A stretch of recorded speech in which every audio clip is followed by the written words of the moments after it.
తీసుకొని అక్కడ పోయి ఇక్కడ పోయి తిండి లేక తిప్పలేక వాళ్ళ తల్లిదండ్రులు పుట్టకలేక కష్టం చేసి చదివిస్తే వాళ్ళ పేరుకు వచ్చిన టీచర్లను విడిచిపెట్టి ఇలా ప్రైవేట్ స్కూల్ ప్రభుత్వాలు అందులో ఎక్కిస్తున్నాయి. ఇలా మన ఊరు మన బడి ఎందుకుంటది? ఇలా హాస్టల్ కొంతమంది పోతారు, ఆ గురుకుల సీట్ చోడు పోతాడు, ఇంకో ఆదర్శ పాఠశాల ఓడిపోతాడు. ఏంటికి ఇది? ప్రభుత్వం ఒకటే, ప్రభుత్వాన్ని మేము విజ్ఞప్తి చేస్తున్నాం. అంతా కూడా మనం ఎవరు లేడం చెప్తున్నాం. ప్రభుత్వాలు ప్రత్యేకంగా గవర్నమెంట్ పాఠశాలల పైన వారు ప్రత్యేక దృష్టి పెట్టి ఈ పాఠశాలను కాపాడుకోకపోతే విద్య ఇప్పటికే వ్యాపారం అయిపోయింది. బీదవారు చదివే పరిస్థితులు లేవు.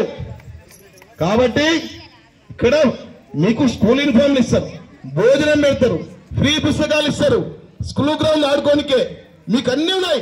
ప్రైవేట్ స్కూల్ పోతే గ్రౌండ్ ఉండదు, ఆడుకునే సమయం వేయాడు, ఆ పుస్తకాలకు పైసలు తీసుకుంటాడు, ఆ బట్టలకు పైసలు తీసుకుంటాడు, ఆ షూలకు పైసలు తీసుకుంటాడు, ఈ వేసుకున్న జన్నకు కూడా పైసలు తీసుకుంటున్నాడు. మీకు పైసలు ఎక్కువైనా ఆడుతున్నా, నేను పైసలు ఎక్కువ పంపిస్తున్నా పిల్లల్ని. మా పిల్లవాడు పోయి ఆడ పోయి నారాయణ స్కూల్ చదువుతుండు, ఈ పిల్లలు మా గా స్కూల్ ఈ స్థాయిని లెక్కేస్తారా మీరు? ఇది చదువుకున్న కలెక్టర్ కాలేదా వేదిక పైన? ప్రభుత్వ పాఠశాల చదువుకున్న వేదిక కాలేదా? ఏం లాభం? ప్రభుత్వం అనేకమైన చర్య స్వరశిక్ష అభ్యాన్ని పెట్టింది, ఆదర్శ పాఠశాలలు పెడుతుంది, అనేకమైన విద్యా వ్యవస్థ సమూల మార్పుల కోసం అనేకమైన స్కీములు తీసుకొస్తుంటే పిల్లలు ఏం లాభం? ప్రభుత్వం చేయాల్సిన బాధ్యత కేంద్ర రాష్ట్ర ప్రభుత్వాలు ఒకటి చేయాలి. ప్రభుత్వ పాఠశాలలు బలోపేతం చేస్తూనే ప్రైవేట్ పాఠశాలలు ఎవరైతే నిబంధనలకు విరుద్ధంగా ఉంటావో ఖచ్చితంగా కూడా స్కూళ్ళను బంద్ పెట్టే ప్రయత్నం చేయాలి. ఆ దిశగా ప్రయాణిస్తే తప్ప ఈ యొక్క ప్రభుత్వ పాఠశాల మన కూడా ప్రశ్నార్థకమే ప్రమాదం ఉంది. దయచేసి నేను ఆవేదనతో మాట్లాడుతున్నా. చిత్తరంజన్, నేను ఇక్కడ రాముల బాబా, సుధాకర్ ఈ వేదికైన ఈ స్కూల్ చదివిన వాళ్ళం. మా కళ్ళ ముందలా మా పాఠశాల నిర్వేరైపోతుంటే మా గుండెకు భారంగా బాధ కనిపిస్తుంటది.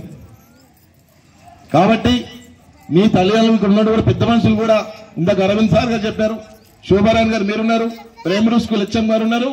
ఎప్పుడైతే ప్రైమరీ స్కూల్ స్ట్రెంత్ పెంచుకుంటూ పోతామో బ్యాచులర్ వైజ్ కూడా ఇక్కడ కంటిన్యూషన్ అవుతుంది. కాబట్టి మీరు ఆ దిశగా ప్రయత్నం చేయాలి. ఆ దిశగా మనమందరం కూడా ఇంకొన్ని నడిపించాలి. దయచేసి గ్రామ ప్రజలు పెద్దలు కూడా ఈ యొక్క విషయాన్ని అర్థం చేసుకుని కోరుతున్నాం. ఇది జాతీయ పండుగ, ఈ జాతి అభివృద్ధి జరిగే పండుగ కాబట్టి భాగస్వామ్యం కావాలి. సమాజంలో ఉన్నటువంటి అందరూ ఆదేశం చేసుకొని ముందుకెళ్లాలి. ఇవాళ మీకు అందరూ తెలుసు, నిన్ననే కేంద్ర ప్రభుత్వం ద్వారా పద్మ అవార్డులు, పద్మ విభూషణ్ అవార్డులు కూడా మీరు టీవీలలో చూసిరు. ఇలా హీరో బాలకృష్ణ గారు కూడా పద్మభూషణ్ అవార్డు వచ్చింది. ఎందుకు వచ్చింది అవార్డు తెలుసా మీకు?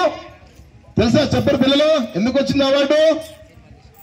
వారు ఏవైతే ఆరోగ్య విషయంలో సేవరంగ పర్పస్ లా వారి అమ్మగారి పేర క్యాన్సర్ హాస్పిటల్ నిర్మాణం చేసి ఎందరో క్యాన్సర్ పేషెంట్లు బతికించినటువంటి సేవలకు గాను, సామాజిక కార్యక్రమం గాను వారికి పద్మభూషణ్ అవార్డు వచ్చింది. ఇవాళ మందకృష్ణ మాధవ్ గారు